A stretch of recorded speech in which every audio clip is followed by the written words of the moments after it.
Warahmatullahi wabarakatuh. Waalaikumsalam warahmatullahi wabarakatuh. Saya Bu Vila sebagai pengamat dalam kasus 3. Yang sebagai coach adalah Miss Ima dan coachingnya yang sebagai coach adalah Pak Badrun ya, dan coachingnya adalah Miss Ima. Dengan kasus yang akan saya bacakan, kasus 3 ini. Jadi rekan Anda bercerita jika dia baru saja mendapatkan teguran dari kepala sekolah yang menerima laporan dari pengawas sekolah yang melakukan supervisi saat ia mengajar. Pengawas sekolah yang melakukan supervisi tampaknya keberatan ketika rekan Anda mengajar tanpa buku teks. Rekan Anda mengajar dengan memanfaatkan sumber-sumber belajar lainnya. Ketika diingatkan pengawas tersebut, rekan Anda menyampaikan jika ia tetap mengacu pada kurikulum walaupun tidak menggunakan buku teks. Pengawas tersebut tampaknya tersinggung dan memberikan laporan tentang hal itu kepada kepala sekolah. Bagaimana Anda menyikapinya? Baiklah, di sini yang sebagai coach adalah Pak Badrun dan coachnya adalah Miss Ima. Saya persilahkan. Terima kasih Bu Vila. Baik, kita akan mulai untuk kegiatan coaching pada akhir kasus atau kasus ketiga ini. Permisi Pak Badrun. Ya, Miss Ima, bagaimana?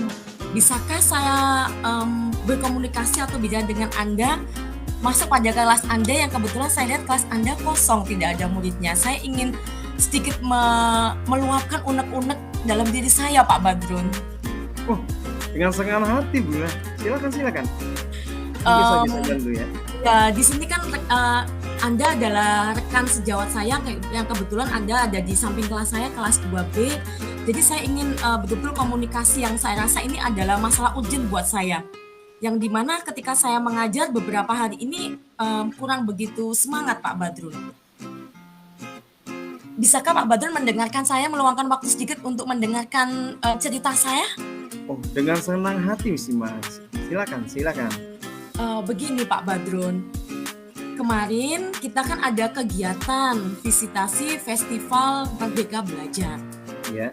Nah, kebetulan kelas saya lah yang ditunjuk sebagai kelas dan didatangi oleh tim dari Festival Merdeka Belajar sekaligus pengawas dari sekolah saya.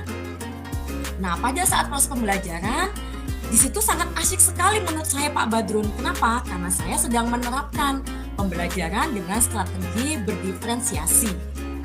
Di mana saya sudah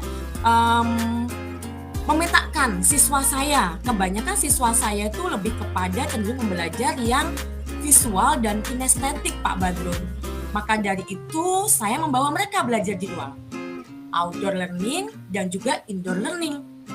Nah, di tengah-tengah saya belajar dan mau closing, sedikit teguran dari pengawas saya ketika akan merefleksikan pembelajaran. Seperti ini, Pak. Maaf Bu Ima, pembelajarannya sudah cukup menarik menurut saya. Tapi kenapa Anda tidak menggunakan buku teks? Nah, selanjutnya saya sampaikan kaitannya dengan pembelajaran berdiferensiasi.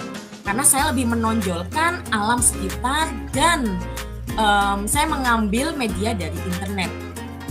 Tapi justru pengawas saya itu lebih cenderung sedikit menyalahkan saya karena saya tidak menggunakan buku teks. Bagaimana menurut Pak Badrun? Karena di situ saya sedikit tidak sependapat, Pak. Bagaimana Pak Badrun? Ya, gini Miss Ima. Menurut Miss Ima sendiri, apa sih Festival Merdeka Belajar itu apa sih? Coba ingin tahu dulu. Iya, kalau dari kata merdeka saya kutip kata merdeka itu bebas Pak Badrun. Artinya bebas di sini saya dan murid saya itu bebas untuk mengeksplor pembelajarannya, baik itu inovasinya, terus secara menarik buat murid saya. Maka dari itu saya mengakomodasi siswa saya menggunakan indoor dan outdoor learning Pak Badrun. Dan memang saya mengindahkan buku teks pada saat itu. Oke, itu menurut Miss Ima ya. Iya, Kemudian Miss Ima kan menerapkan pembelajaran berdiferensiasi. Di mana apa sih coba pembelajaran diferensiasi itu apa saja di sana? Pembelajaran yang bisa mengakomodir semua siswa saya yang di dalam kelas Pak Badrun. Jadi di situ saya menggunakan strategi ada 3. konten, proses, dan produknya. Jadi saya rasa menurut saya sih saya sudah cukup menggunakan hal itu dan sudah cukup baik yang saya tuangkan di RPP saya pada saat itu Pak Badrun. Tetapi teguran itu menurut saya ya apa ya? Ya saya refleksi kembali sih. Cuman untuk langkah selanjutnya belum saya lakukan Pak Badrun. Terus saya harus bagaimana Pak Badrun? Nah, gini, seandainya dalam diferensiasi ada konten, produk, dan proses, kemudian di mana kan ada kesiapan belajar, profil belajar, minat belajar. Bisa kan buku teks itu kita integrasikan dalam, apakah ada materi-materi dalam buku teks itu yang salah satu sebagai referensi? Sebentar Pak Badrun, saya sambil membuka RPP saya dulu ya. Iya. Tampaknya bisa ini Pak Badrun. Di sini saya hanya melampirkan media pada internet dan lingkungan alam sekitar. Kayaknya bisa Pak Badrun kalau pada buku teks itu sedikit saya masukkan ke dalam konten Pak Badrun. Nah, berarti kan bisa kan? Jadi buku teks tetap bisa kita pakai walaupun kita tetap menerapkan pembelajaran diferensiasi. Jadi semakin banyak referensi kita, apalagi buku teks yang sudah ditetapkan kementerian, alangkah baiknya daripada nanti untuk menghilangkan miskomunikasi dengan pengawas, sekolah. Jadi seandainya kalau buku tes kita masukkan, kan juga alangkah baik kan gitu. Menurut Isma bagaimana?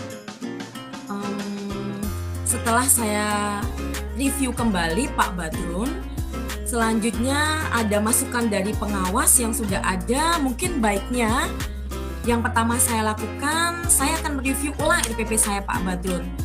Saya akan memasukkan buku teks sebagai media pembelajaran pada saat itu yang sedikit-sedikit gambar untuk visual murid saya, tapi saya juga tetap tidak menghilangkan media internet dan juga lingkungan alam sekitar terkait dengan tema 4 yang saya ajarkan hari ini Pak Badrun.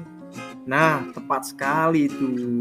Berarti jadi Miss Ima kan sudah tahu walaupun buku teks itu merupakan media cetak, tapi juga digunakan sebagai visual, sebagai alat bantu. Jadi, seandainya ada pengawas atau kepala sekolah yang lain yang masih belum memahami apa itu merdeka belajar dan diferensiasi, kita bisa tetap komunikasi yang baik. Gitu. Oh, gitu ya Pak Badrun. Iya. Baiknya ketika supervisi, biasanya kan supervisinya di sekolah saya adalah per 3 bulan sekali. Mungkin saya akan merefleksi ulang dan membuka kembali hasil dari evaluasi dari pengawas saya, sekaligus saya akan berbicara langsung dengan beliaunya juga kepala sekolah. Saya sudah menemukan cara yang tepat, tidak hanya mengindahkan dari buku teksnya, saya bisa mengeksplor dari ketiga-tiganya, mungkin seperti itu ya Pak Badrun. Komunikasi ini kan saya jalin lagi dengan supervisi yang berikutnya. Jadi ini Pak Badrun. Untuk menciptakan suatu pengelolaan kelas yang baik, apalagi proses pembelajaran, kadang kita sebagai guru harus menerima masukan dari relasi yang lain, entah dari pengawas, kepala sekolah, mereka sejawab. Jadi kita tidak serta-merta kukuh dengan pendapat kita. Jadi kita masukkan lagi, kita terapkan lagi, oh benar juga cocok. Nah, jadi tidak ada miskomunikasi lagi, apalagi dengan pengawas kepala sekolah. Baik Pak Badrun, mungkin saya akan lebih open minded ya kepada rekan sejawat khususnya ataupun dengan pengawas dan kepala sekolah untuk bisa mengembangkan kemampuan saya dan kompetensi saya di dalam proses pembelajaran, khususnya bagaimana saya menyusun RPP yang baik yang tidak hanya berdiferensiasi tapi konten, proses dan produknya juga bisa saya masukkan dengan yang lebih Pak Badrun. Pak Badrun, saya sangat berterima kasih sekali. Pak Badrun adalah rekan sejawat saya di kelas 2 pada grade 2 ini yang sangat membantu saya untuk menemukan solusi saya pada saat ini. Untuk kedepannya komitmen saya yaitu saya lebih kepada berkomunikasi dan lebih open minded kepada setiap orang untuk lebih meningkatkan kompetensi saya Pak Badrun. Iya, benar sekali itu. Memang hal yang harus kita lakukan adalah komunikasi dan kolaborasi yang baik dengan pemangku pendidikan, apalagi pengawas dan sekolah. Itu yang Iya. Miss Ima ya untuk ya. Ya, terima kasih banyak Pak Badrun. Mungkin besok-besok lagi saya bisa ketemu lagi dan saya bisa bertanya lagi apa yang kurang dari saya dan saya harus perbaiki seperti apa. Terima kasih Pak Badrun.